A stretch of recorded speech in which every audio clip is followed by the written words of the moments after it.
Gary Blevins, everybody. Good evening. Thank you all for coming out and hanging out.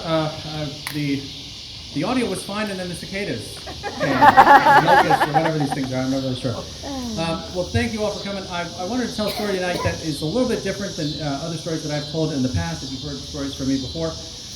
This is what I've told at parties for years as my jail story. Okay? So in 2004, I was the assistant director for Improv Jacksonville, which is an improv comedy troupe in Jacksonville, Florida. And very creative name, I know, Improv Jacksonville. Right there in the title. Anyway, so I was on my way to lunch. It was about 1:30 in the afternoon to meet with our director to have lunch and get ready for that week's shows. We were doing 6 shows a week. We had 120-seat theater downtown. It was a pretty big operation. And I'm driving down James Turner Butler Boulevard, or JTB as it's known locally, and I don't know if the speed limit was 45 or if it was 55, but when the cop pulled me over, he said, "You know how fast you were going?" I said, "No, but I bet you do." And he did. It was 80 something. It was a lot. I was going fast. And at that point, I was already kind of hangry. Right? Like I had eaten and I'm like doing my thing and I'm trying to get to this lunch, and so he pulls me over and it's a white cop and he's like, "Hey, all right, you're going really fast, license and registration." I give it to him. He goes back, he comes back out, he says, "Hey, are you aware that your license is suspended?" I said, "Well, no, officer, I was not aware of that." He said, "It sounds like you have a speeding ticket in the great state of Tennessee that you have failed to pay." At this point in my life, I was living in Jacksonville, my son lived in Cincinnati, and I was driving back and forth as often as I could to see him, but it's 836 miles one way. So I would go really, really fast, right? And I would pay the tickets as kind of a way to buy back my time, right? Like if every now and again I get a ticket for 150 or 200 bucks or whatever, like, but I save 2 hours every time I go, right? You do the math, it works out.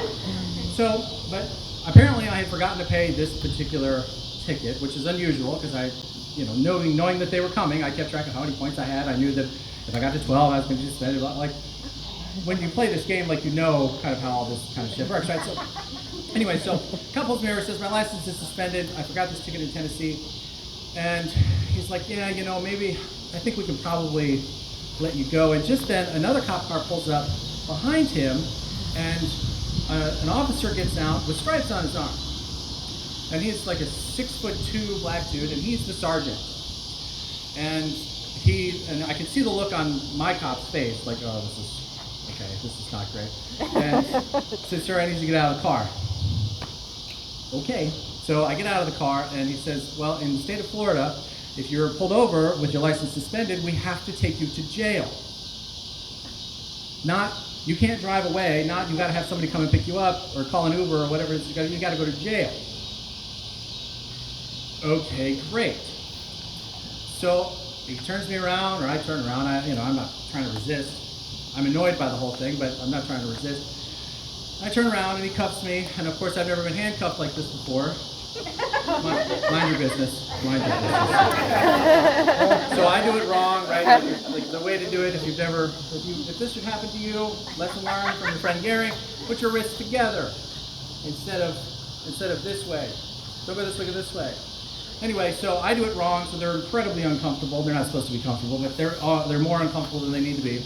And the cop is at least nice enough to let me contact my girlfriend, who's just a few miles away at work, to come and get the car so it's not impounded. So he takes my cell phone, he calls my girlfriend at work, who then grabs her friend and comes to see her boyfriend in the back of a cop car on the side of JTB. It's a great moment. So they get the car, thankfully, they take me to jail.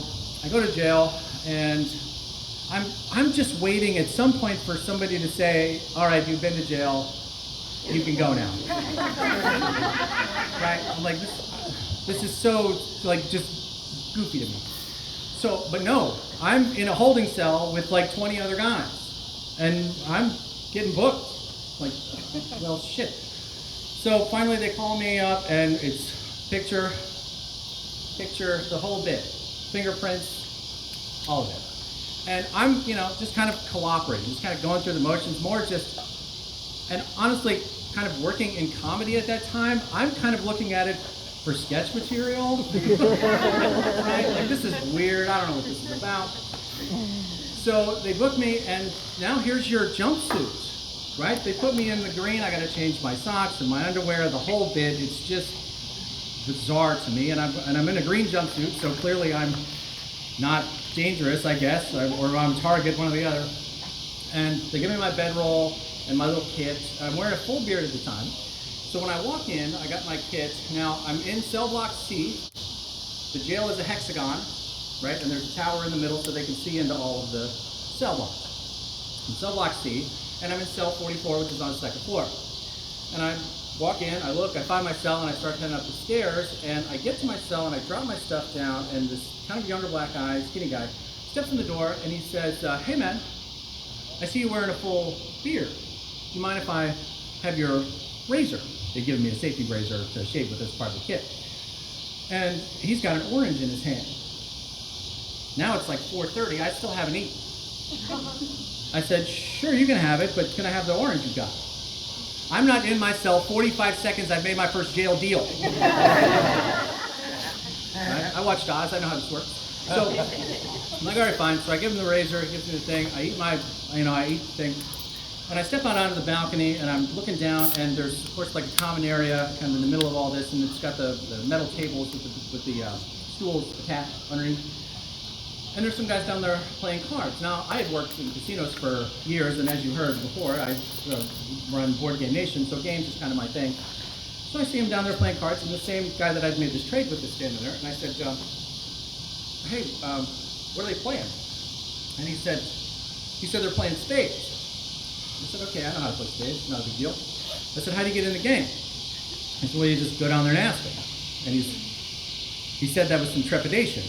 I guess you just go up and ask him. He's a little scared about the whole thing. I'm like, you're just playing cards, man, I don't care. So I head down, and just as I walk up to the table, somebody else happens to get up, and I sit down, and the guy who's shuffling explains to me that we're playing for push-ups.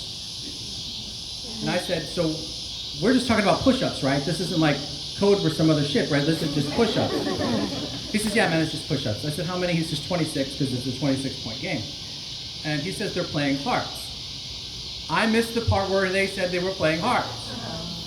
So we start playing, and I'm playing spades, trying to take as many points as I can. They're playing hearts, trying to deal them off to me. Needless to say, a couple hands later, I have to go do my push-ups. So I'm like, I worked in casinos for a long time. A bet is a bet. We don't mess around with it. You made a bet, you go do your thing. I take a couple steps away. I pull up on a nice piece of linoleum, and I do the strongest 26 push-ups of my life. Right? Bang, bang, bang, bang, bang. I was in much better shape than the shape you're seeing here, more of a Coke bottle, so I'm going for now. So I do my 26 push-ups, and I'm like, all right, here we go. I'm going back of the table. And a couple of the players have changed, but the same guy's just sitting there. And to my right, there's kind of this really small kind of white guy, and to my left is kind of this really heavy-set black dude. And he's not muscular, he's just kind of heavy. And I hear him explain to him that we're playing for push-ups. And I hear this guy say, bet. 15 years in the casino at that point. You say bet, and you're locked in my world. So we play a couple hands, and this guy loses. And he's easily got 100 pounds on me. And he loses, and I said, all right, man, push-ups, man, let's make it happen. He says, no, man, I'm not doing any push-ups. I said, what? I said, you made a bet, man. The guy laid out the terms of the game. He's the one with the cards. It's his game. He said, I heard you say bet. He said, go, man, go do your push-ups. He says, no, man, I'm not doing any fucking push-ups. I said, well, then you can't play. He's like, no, man. I said, take it up with the guy who's running the game. Did you say 26 push-ups? He said, yeah. I said, then you can't play. If you can't satisfy a bet, then you can't play the game. I'm like, all right, man. And he gets up and he wanders off. Little white dude sitting next to me, he looks up, he says, hey, man, how long have you been in jail? I said, like 2 hours.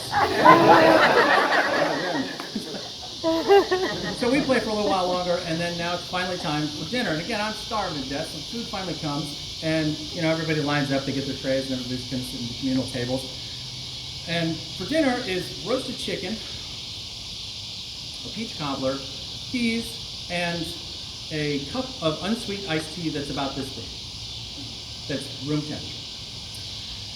And again, I'm starving, so I start looking at this chicken, and it's on the bone, which I'm not particularly crazy about, and it's greasy as hell, right? So I'm poking at it, and just as I'm kind of trying to decide what I'm going to do with this, people start making trades. So you start hearing, like, peas for cobbler. I have peas I'm trading, I want cobbler, right? Or tea for peas, or whatever. So this goes on for a couple of minutes, and I'm thinking about it, and I'm like, the cobbler's okay, the peas are okay, but this chicken is like, but it's your protein, right? But again, I'm thinking, like, any minute now, the bell's gonna ring, and I'm out the door, right? I'm not supposed to be here, right? Like, any minute now, either my girlfriend's gonna make bail, which we thought was a thing at the time. Of course, I hadn't had a bail here, and what do I know? I don't know anything about anything. So she's trying to get bail, right? She's running around unbeknownst to me, and so I'm like, all right, fine, I give up, and I say, chicken for cobbler.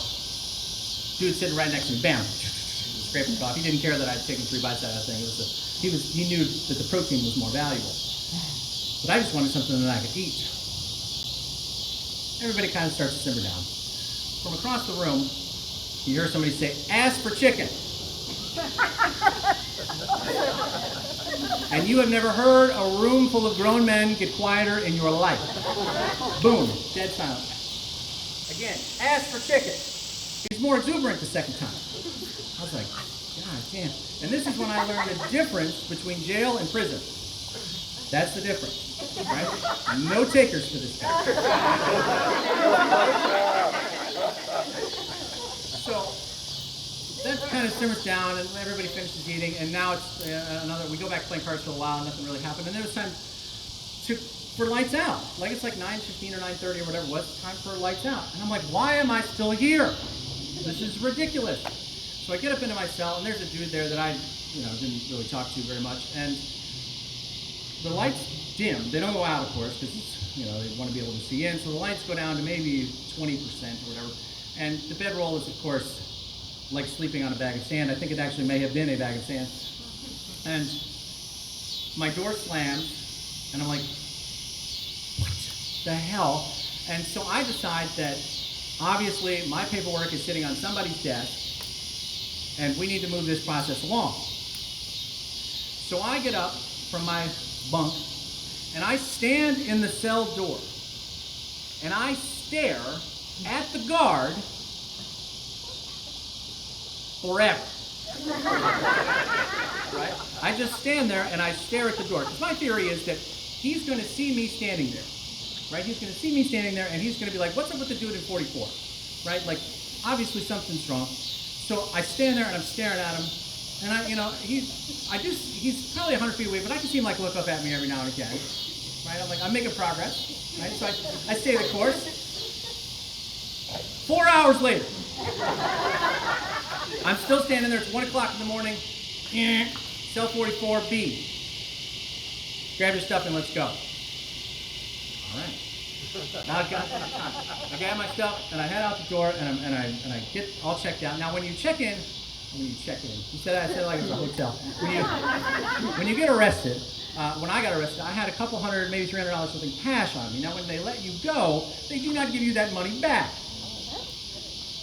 Right? Now mind you, it's 2 o'clock in the morning in downtown Jacksonville.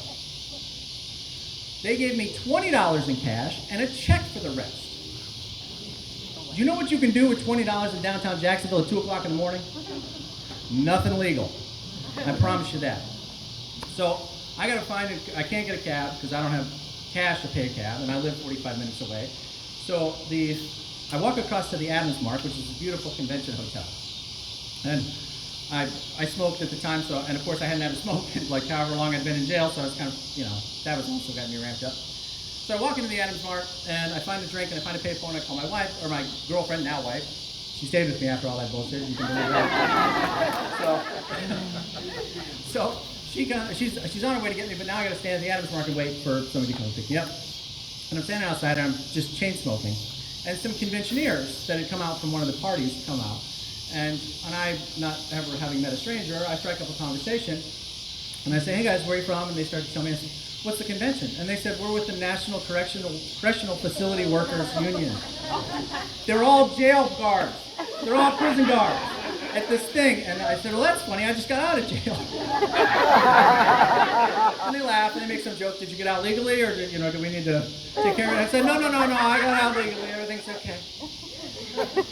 So that's my jail story, and I will tell you that I have been telling that story since that night, off and on at the occasional party, for years.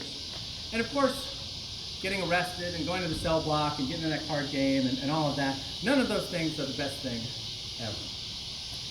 As I'm getting ready to prepare to tell this story, I'm going through the process of how I'm going to share that story with people, right?